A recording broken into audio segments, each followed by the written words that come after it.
Hey everyone, this is my Genetics 311 video for Exam 3. My name is Haley Honeycutt, and let's go. Today I'll be talking about the Avery, MacLeod, McCarty's transforming principle from 1944. Let's do it!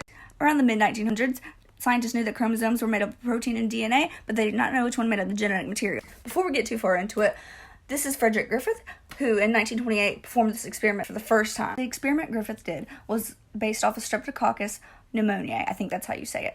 Anyway, there's two strains, one's rough and one's smooth. So the non-virulent strain does not kill the mice when injected because it does not have a polysaccharide capsule.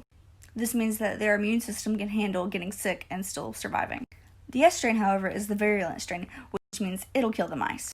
And this one does have a polysaccharide capsule.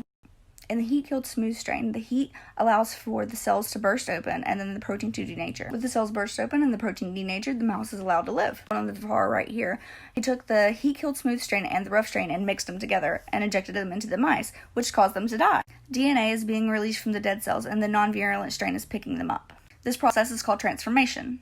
So this does not show that the non-virulent strain picked up DNA. It just shows that it picked up something in this mixed solution. Now for the part we've all been waiting for, the Avery, MacLeod, McCarthy experiment. So basically what happened here is they were doing a follow-up to Griffith's experiment to figure out whether it was DNA, RNA, or protein that was the main factor. So first they took heat-killed smooth strain cells, then homogenized it and made it into a big slurry.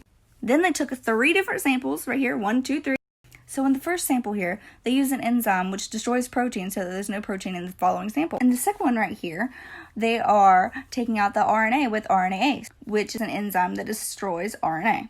And then we get this solution. Over here, they added in DNase into the third solution, which is an enzyme that destroys any DNA. Then after that, these 3 bottom solutions, they added the rough strain to them. So once all these 3 bottom solutions are ready, they injected each one into mice. So the first one, when we removed the protein, what do you think happened? The mouse died. Okay, the mouse is dead. When we added RNase, what do you think happened? I mean, who knows? Dead mice again. Okay, but do you guys want to know what happened in the last one with the DNA? I mean, the mice lives and gets to be happy alive. So long story short, they found out if they took out the RNA or they took out the protein, that the virus is still able to transform and kill the mice. Now, if you destroyed the DNA in the sample that they injected, it would not cause the mice any harm. It would cause the mice to live because it's non-virulent. Now, shout out to these fine men who discovered that DNA was the transforming principle. And now we know and we have better knowledge. So thanks for listening. Hope to see you next time.